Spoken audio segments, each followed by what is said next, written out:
Dios les bendiga, querida iglesia. Sí, aún, muy buenos días. Contento de poder estar una vez más reunidos en este lugar que es sinónimo, creo que, de bendición. Es sinónimo de milagro y de propósito del Señor. ¿Cuántos lo creen? Amén. Dios no es un Dios que actúa de forma circunstancial, sin propósito, sin intención, sin sentido, que improvisa al andar, ¿cierto? Dios es un Dios de propósitos. Y qué hermoso que Dios sea así, porque da a entender que todo lo que hace, todo lo que no hace, tiene y está enmarcado en su voluntad, la cual es buena, agradable y perfecta. Cantábamos este coro y, ¿saben?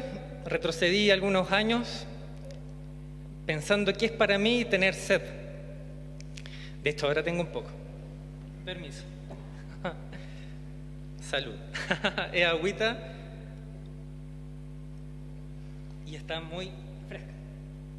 Recuerdo un verano, así como este, que con los jóvenes estábamos participando de misiones, en el norte del país, en Iquique.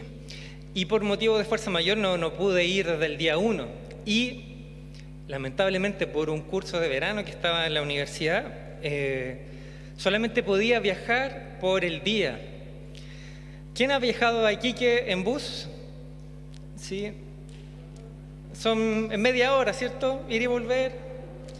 25 horas ida. 25 horas de regreso. Y era la única opción, no se podía costear un pasaje en avión en ese momento,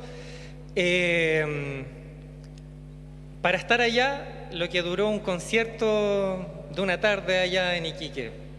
Así que estuve 3 horas, 4 horitas y me devolví. Así de express. Pero iba contento, iba agradecido al Señor porque yo quería estar allá, yo quería ser parte del mover de Dios en aquel lugar. Pero, ¿saben? Iba con el pasaje, mi baqueta, el bolso y 100 pesos tal vez. El tema está que no llevé, porque salí muy apurado al terminal, cuento corto para entrar de lleno a la palabra, y no llevé nada para beber, nada. Íbamos pasando por el desierto, ¡oh, qué sed, qué sed! Y creo que ha sido uno de los momentos más intensos en mi vida en donde he sentido sed. Ver desierto para un lado, ver desierto para otro, con calor, el bus no tenía muy buen aire acondicionado, no tener nada. El chofer dijo, vamos a hacer una parada para todos quienes quieren comprar un refresco, algo. Y yo ahí... Y extrapolaba esa sensación, ese recuerdo a lo que decimos cuando tenemos sed de agua eterna, de nuestro Dios, quien no tiene sequía. ¿Quién no sufre por escasez hídrica, la cual estamos viviendo en este entonces? Y como se proyecta este año va a ser bien seco también. Pero ¿sabes qué? Dios tiene manantiales, ríos de agua viva para dar en abundancia. Así que todos aquellos, estando acá como en transmisión desde las casas, tengan sed de Dios, deban saber que pueden ser satisfechos. La premisa es, ¿realmente tienes sed de Dios? Bueno, bebe de su agua. Y esperemos que esta mañana Él nos hable con su palabra. Yo mientras hablo, que le invito a abrir sus Biblias o a encenderlas, tiene un pequeño acople, parece esto. Será mi timbre, será mi rango de frecuencia tal vez. Y le invito a abrir en la primera carta a los Corintios. Y mientras lo busca ahí usted, creo que es necesario obviamente contextualizar en qué momento histórico, cultural, el apóstol Pablo envía esta carta a la iglesia en Corinto. Deben saber que esta ciudad, ubicada en Grecia, no era muy reconocida por ser de trigos muy limpio, como podemos decir cuando la imagen que se proyecta no es muy buena. Todo lo contrario, era una ciudad bien pagana, bien idólatra, en donde la conducta de los habitantes, de los ciudadanos, dejaba bastante que desear. Y es así que el apóstol Pablo estuvo cerca de 18 meses, un año y medio aproximadamente, en Corinto en este contexto. Creo que muchas veces malamente nosotros creemos que los hombres y las mujeres de Dios, estos grandes personajes hallados en la palabra de nuestro Señor, vivieron tiempos fáciles, cómodos, y que quizás el éxito de su mover, de su actuar, radicó en aquello, pero no, ¿saben qué? Acá el contexto en el cual se desenvolvió y tuvo que afrontar Pablo fue bien adverso. Y eso creo que nos alienta, queridos hermanos, a no depender de las circunstancias de nuestro entorno para entender que Dios es suficiente. Sí, Dios es suficiente. Por muy adversa la situación cívica, cultural, sociopolítica en la cual podamos vivir, Dios es suficiente. Y la vida y el ejemplo del apóstol Pablo nos da cuenta de aquello, que basta un corazón dispuesto y sincero para permanecer firmes ante Dios y en obediencia a Él poder hacer su perfecta y buena, soberana voluntad. Y el libro de los Hechos tiene que saber que nos daba hartos detalles respecto a cómo se desenvolvió Pablo en la iglesia en Corinto, que se fue fortaleciendo, y con los ciudadanos de aquel lugar. De hecho, Hechos, valga la redundancia, nos señala que el apóstol Pablo, una vez que llegó a esta ciudad, en este contexto, se juntó a uno llamado Aquila, natural de Ponto, un judío, pero que llegó desde Roma, Italia, dado el exilio que estaban teniendo en aquel entonces el pueblo de Israel. Y se nos detalla un relato que seguramente nos va a llevar a Pichidegua, porque, bueno, saludo a los hermanos en Pichidegua quienes están allá.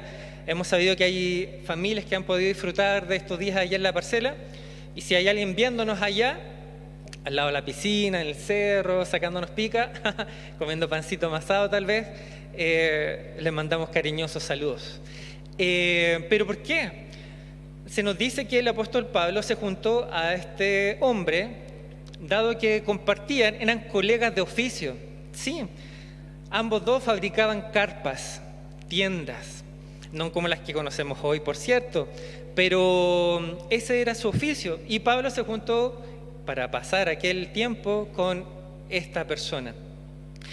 Y ya luego de estos 18 meses, el apóstol Pablo va a Éfeso y estando allá recibe noticias y no muy buenas. Empieza a recibir consultas circunstanciales, profundas, en las cuales él tiene que mandar esta carta a fin de enderezar la conducta de la iglesia en Corinto. Empieza a escuchar de que hay problemas conductuales, problemas en torno a la libertad en Cristo y qué demanda esa libertad y cuál es el alcance en la fe que debemos vivir, problemas de comida, miren, problemas de cómo enfrentar la fe en estas circunstancias, problemas del tipo matrimonial, etc. Y aquí Pablo, en el último tramo de su estancia en Éfeso, la cual fue de 3 años aproximadamente, decide enviar esta carta a fin de corregir.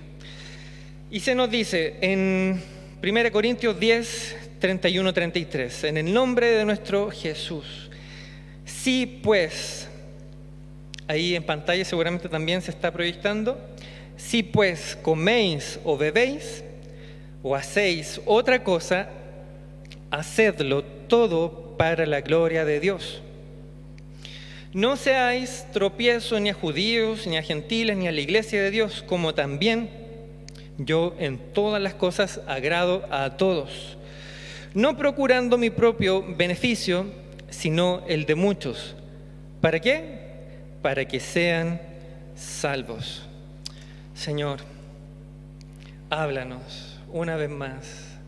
Gracias por contar con tu palabra en medio nuestro. Ayúdanos a atesorarla, a valorarla, a exprimirle todos los nutrientes que ella tiene para nuestro crecimiento, porque es un alimento que proviene de tu corazón, de tu voluntad para con nosotros, para fortalecernos, para conducirnos, para guiarnos. Espíritu Santo, guíanos en estos breves minutos. Amén. ¿Qué tiene que ver la comida? Sobre todo si estamos de vacaciones. ¡Wow! No se preocupe, hermano, que el problema particular y profundo no tiene que ver con aquello, sino con algo que hay que ir desmenuzando. ¿Saben? Existía en Corintio esta discusión del alimento que los hermanos en Corintio comían, dado que un mismo alimento podía tener diferentes fines, diferentes propósitos. Y se sabía, y de esto no había discusión alguna, que en este sentido el comer alimentos sacrificados en aquellas prácticas, en los templos, ofrecidos a los cultos, era idolatría. Era idolatría. Es decir, en estos ritos, en estas prácticas, comúnmente se ofrecían animales y producto de aquello había carne, y me imagino que mucha carne. Y por tanto habían hermanos que participaban de esas prácticas en aquellos lugares, en aquellos templos, y a conciencia sabían que eso había sido sacrificado a tal Dios, a un ídolo. Y por tanto, el tema en cuestión era cómo, sabiendo y teniendo conocimiento de aquello, podíamos comer de aquello. Pero, por su otra parte, también existía esta disyuntiva. ¿Qué pasaba si yo no tenía real conocimiento de que aquella carne que había sido ofrecida a los ídolos y posteriormente se vendía en el mercado, yo no tenía plena conciencia de que eso había sido ofrecido? Por tanto, ¿había algún problema en que yo comiera de aquello? Esa era una pregunta más allá de si fuera un plato de comida u otra cosa. ¿Y qué era lo que hacía aquella diferencia? Como mencioné, la conciencia, el conocimiento de haber tomado causa en la situación en la cual se ofreció a aquello. Qué importante, hermanos, y qué responsables somos cuando adquirimos conciencia y conocimiento de algo. No es por nada que existe un principio bíblico que también aquellos que saben más, aquellos que han tenido más experiencia, sobre sus hombros poseen una mayor responsabilidad y por tanto la exigencia es mayor. Y como les dije, el problema de fondo en sí no era la comida, sino revelar realmente lo fundamental y las diferencias que existen entre los absolutos y una palabra que no sé si será útil aprenderla o no, pero en el griego se denomina como adiáfora. ¿Qué será aquello? ¿Se comerá? No. Una diáfora, hermanos, es un tema por el cual se trata de aquellas cosas que parecieran ser neutrales, que no tienen mayor significancia, que no es ni bueno ni malo. De hecho, leo textual, adiaforía, del griego adiáfora, entre comillas, indiferente a las cosas, sitúa un amplio espacio de costumbres al margen de un juicio moral, ético, sobre perfectamente el bien y el mal. Es un concepto de filosofía estoica que indica las cosas fuera de una ley moral, es decir, la moralidad no prohíbe ni establece acciones o repercusiones sobre aquello. Para que se entienda bien, ¿cuántas veces en nuestra propia vida hay aspectos que uno podría decir, no, eso no es malo? Como por ejemplo hacer deporte. ¿Quién podría decir que hacer deporte pudiese tener una connotación negativa intrínseca en aquel ejercicio? El leer un libro, el ir al cine, y así quizás tú empiezas a pensar una serie de actividades que en sí no podríamos juzgarla sobre una ley moral para determinar si es bueno o malo. Eso es una diáfora, algo que podría ser relativo. Pero, ¿cuál era el problema, hermanos? El problema era que estas personas, estos hermanos, habían tratado de convertir la asistencia a los templos, presenciando estos sacrificios a los ídolos, en una adiáfora, en algo sin importancia, algo circunstancial, algo que para ellos no podía atribuirse un juicio moral sobre lo que estaban haciendo. Pero bien entendemos que para Pablo aquello no era algo circunstancial, sino que se trataba de un absoluto, puesto que estaba siendo sacrificado a los ídolos. Y desmenuzando un poco más, los corintios relativizaban esta situación reemplazándola por una conducta basal en toda conducta cristiana, que ¿saben cuál es? Por una parte, la gnosis, el conocimiento, sumado al derecho de hacer lo que me plazca. Total, yo creo que no es bueno y ni es malo. Y estas dos palabras creo que son muy atingentes al día de hoy, ¿cierto? Más aún cuando estamos en plena redacción de una carta magna en donde se están procurando tener y optimizar la mayor cantidad de derechos y garantizados para el bienestar de la sociedad, de la población, tanto presentes como futuras. ¿Y cuál es el riesgo, hermanos, de estos dos conceptos y que llevamos en la práctica en nuestro día a día? Es que creo que si no son muy bien conducidos, si no son bien perfilados, creo que es fácil que puedan terminar en orgullos, en egoísmos, como una libertad disfrazada. La libertad de hacer lo que me plazca, cuando me plazca, gústele a quien le gústele. ¿Has escuchado aquello? No, pues si la vida es mía, hago con ella lo que quiero. Total, tengo derecho a hacer lo que quiera, cuando quiera y como quiera. Yo lo he escuchado mucho. Pero mientras para estos hermanos era un tema de derecho y conocimiento, este tema para Pablo distaba mucho de serlo así. Para Pablo era un tema, ¿sabe? Y yo le invito a leer este capítulo y los que les preceden. Era un tema de amor y libertad. Por un lado, conocimiento y derecho, por otro lado, amor y libertad. Y estas dos ideas, hermanos, creo que difícilmente nos pueden conducir a un egoísmo, aunque puedan ser temas circunstanciales por los cuales podamos decir, no, es que sobre esto no hay ninguna ley moral que se le pueda aplicar a lo que estoy haciendo. Pablo indica que cuando nos conducimos en nuestra vida cristiana sobre estos fundamentos, sobre el amor ágape, que es un amor reflexivo, sacrificial, en donde se busca el bien del otro más que del mío, y cuando se pone en alta estima la libertad en Cristo, esto redunde, ¿saben?, en edificación y en beneficio para el resto. Y no solo aquello, sino como terminamos leyendo. ¿Para qué? Para que sean salvos. ¡Qué gran propósito! ¡Qué gran propósito! Pensar que cuando regulamos nuestra vida, nuestra conducta cristiana, no en torno a lo que yo creo por nuestra cultura, nuestra cosmovisión familiar, sino cuando entendemos que nuestra libertad en Cristo se puede conducir por los patrones que Dios establece, eso por sí solo ya es un acto de evangelismo, en donde todos aquellos que nos observan puedan llegar a conocer de Dios y aún así ser salvos, como decía el versículo 33. Ahora, Pablo toca estos asuntos recurriendo al ejemplo concreto de las comidas compradas en una carnicería común y silvestre. Yo le invito, para ir avanzando, a que pueda leer y estudiar esto que dice Pablo en este gran libro a los Corintios.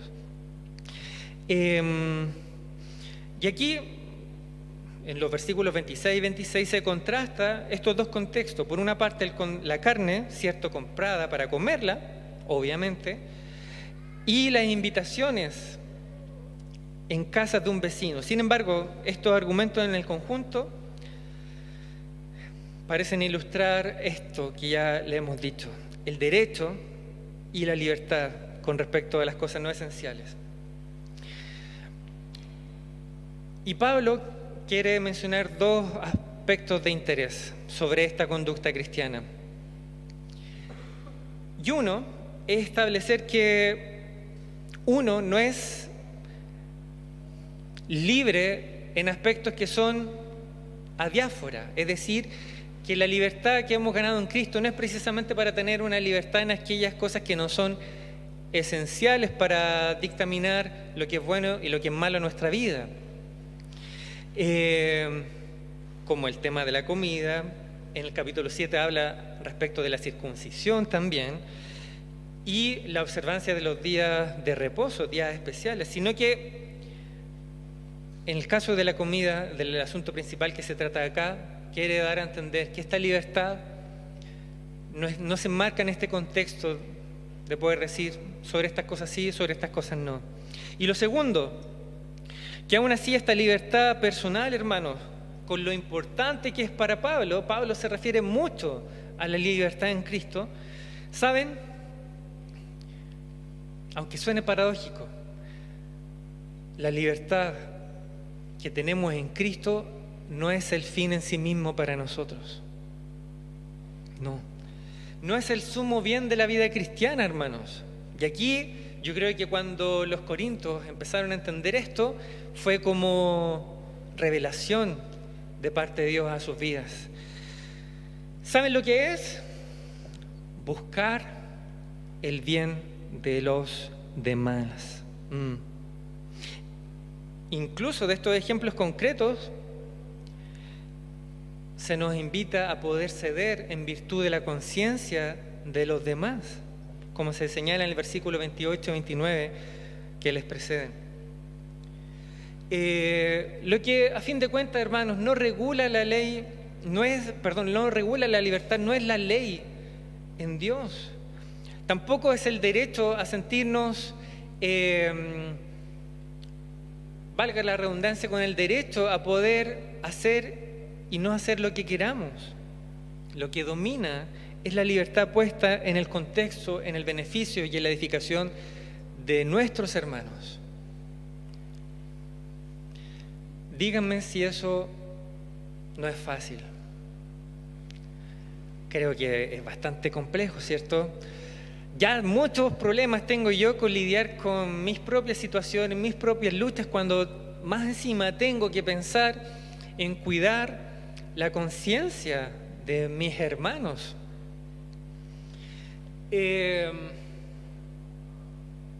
Sin ir más lejos, por ejemplo,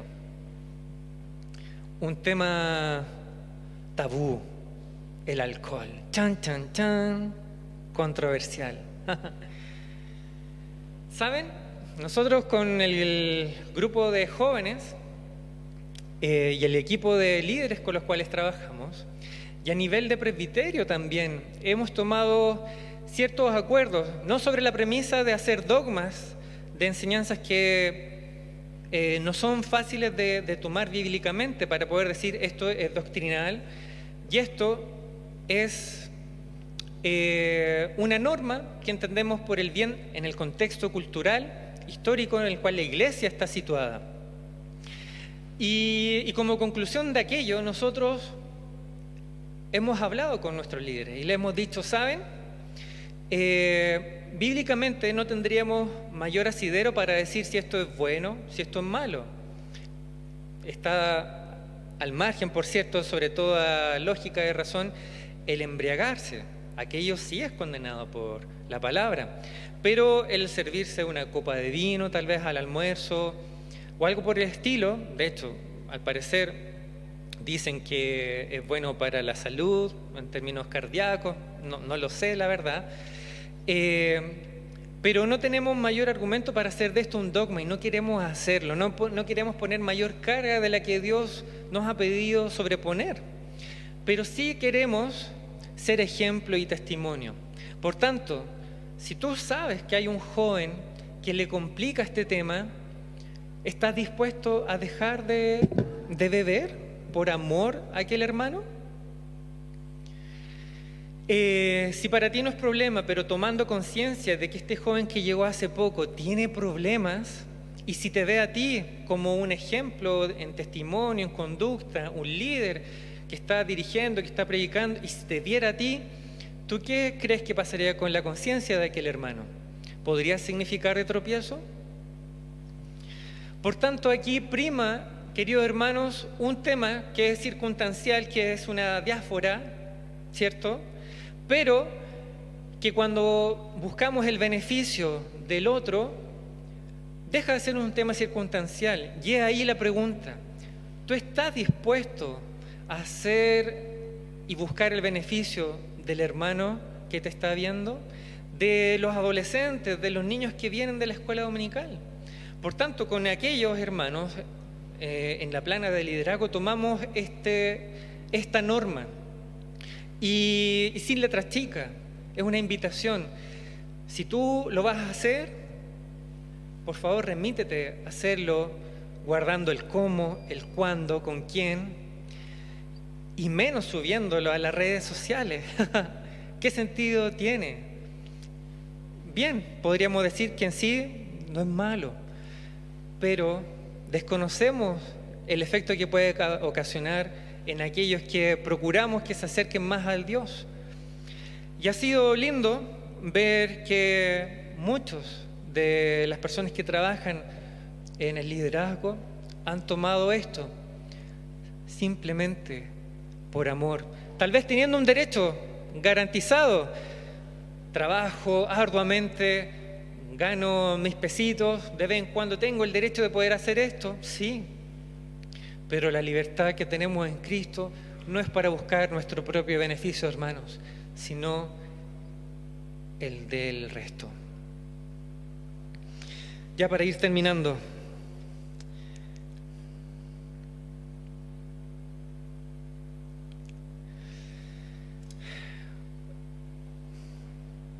en estos versículos 31 y 32, saben, existen dos imperativos para normar todo esto que he mencionado.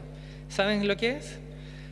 Que todo debe hacerse para la gloria de Dios.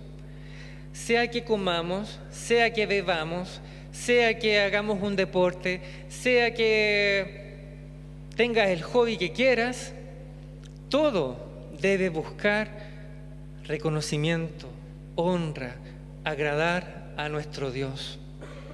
Por tanto, todo lo que podamos hacer, queridos hermanos, sea nuestro oficio, sea nuestra profesión, sea nuestra casa, sea con gente viéndonos, sin gente viéndonos, todo debe someterse a este prisma de hacer todo para la honra y gloria de Dios. Por tanto, un buen consejo para aquello que tú tienes dudas de si está bien o está mal, yo te invito a que te preguntes, ¿esto va a traer mayor gloria a Dios o va a ser un gustito simplemente que yo me pueda dar?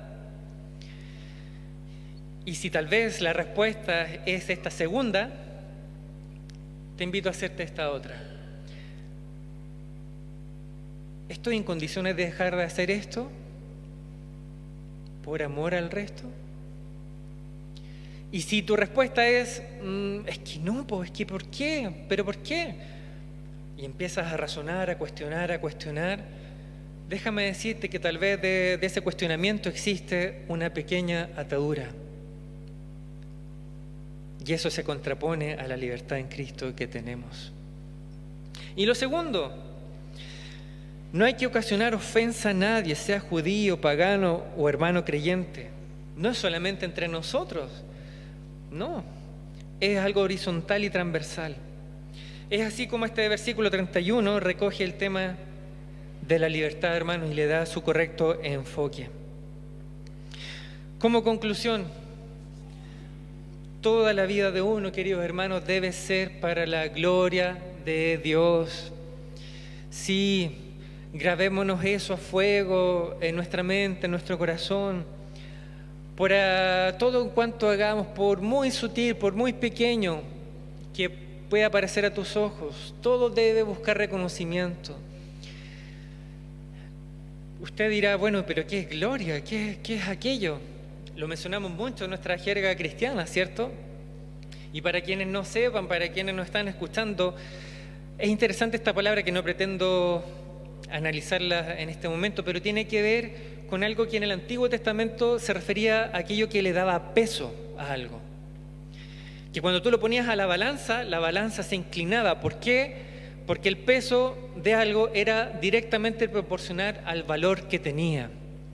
Por tanto, cuando hablamos de dar gloria a Dios, es que de nuestra vida, de nuestros hechos, de nuestros actos, de lo que decimos y pensamos, todo ello pueda buscar darle un valor mucho más consistente a Dios, que nuestra alabanza, que nuestra honra, que nuestro tributo a Dios pueda ir cada día más de un peso que sea agradable a Dios, de un reconocimiento que ante Dios, ante el ser soberano y grande creador que tenemos del universo y todo cuanto no conocemos aún, Él es digno de recibir toda alabanza desde mi vida, desde un ser creador, pero que pueda ir con el mayor valor que yo pueda otorgarle.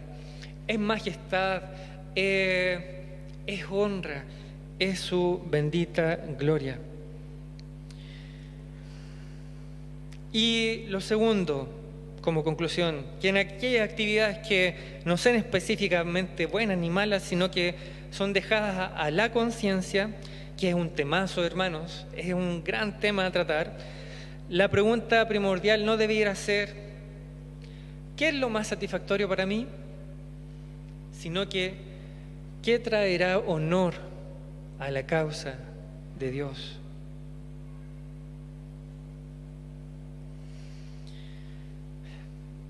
El versículo 1 del capítulo 11, que ahí en la Reina Valera al menos no corta este verso del que le antecede. Si se fija ahí, el título que aparece viene después de este versículo 1. Y creo que de manera muy prudente, muy satisfactoria. ¿Por qué? Porque Pablo termina, o empieza, mejor dicho, diciendo esto: sed imitadores de mí. ¡Ay, qué arrogante Pablo! ¿Quién podría decirse eso, cierto? No, pero cuando vemos la personalidad incrustada en todo lo que él redactó, en todo lo que él enseñó, inspirado por el Espíritu Santo, creo que estas palabras estaban muy fuera de su ser, a pesar de que tenía para gloriarse en sí mismo, pero él prefirió gloriarse en la gracia de Dios. Pablo no podría haber dicho esto si no concluye diciendo: así como yo de Cristo. Y ahí la clave, querido hermano. Sí. ¿De quién eres imitador tú? ¿Quién es tu ejemplo a seguir? ¿Quién es tu molde por el cual tratar todos estos temas que podrían ser complejos de tratar por temas culturales, por temas históricos, por afinidades, por gustos?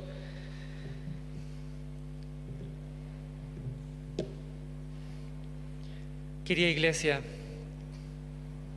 seamos imitadores de Cristo. Este año, si el Señor nos permite poder tener este año, no sabemos si nos van a volver a guardar por la necesidad sanitaria. No sabemos cuántas reuniones más presenciales llegaremos a tener. Ni siquiera sabemos qué ha de ser de nuestras vidas el día de mañana. Pero queridos hermanos, yo les invito a que tú puedas tomar esta determinación, que en todo cuanto hagamos, en toda nuestra vida, podamos buscar dar gloria a Dios. Seamos imitadores de Cristo. ¿Cómo fue Él? Se despojó de su gloria. Él tenía derecho a bajar de esa cruz, ¿cierto? No cometiendo ningún pecado, ninguna maldad, como compartíamos el domingo pasado. Fue obediente a la entrega de Dios Padre por nosotros, teniendo derechos siendo el Hijo de Dios, se despojó, tomó forma humana, se adentró en nuestra cultura, nos entendió, fue totalmente empático. Dio al César lo que era de César y a Dios lo que era de Dios. Vino a causar toda esta revolución por amor, por el beneficio de nosotros. Qué complejo es llevar esto en el mundo de hoy, ¿cierto? Pero hermanos, en la medida que sigamos a Cristo, Él nos inundará